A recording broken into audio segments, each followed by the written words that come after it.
ሃይኩ ፀሐይ ጸልመ አእዋፍ ወነፍሳት ወዲህ ወዲያ ተባረሩ። ግርዶሽ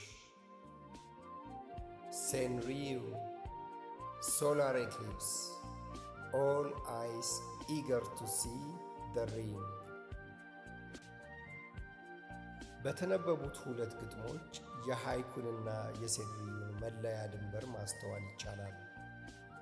በእንግሊዝኛ የተጻፈው ሴንሪዩ መጀንጀኛውና ማንጸሪያው ተፈጥሮ ብትሆንም አይነ ጉዳዩ ፈትለ ነገሩ ግን የሰው ልጅ ነው።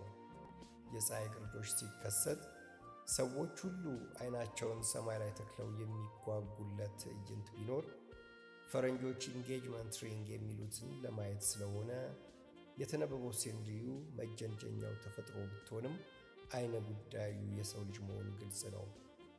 በአማርኛ የተጻፈው ሃይኩ ግን መጀንጀኛውም ማንጸሪያውም አይነ ጉዳዩም ፈትለ ነገሩም ተፈጥሮ ናት።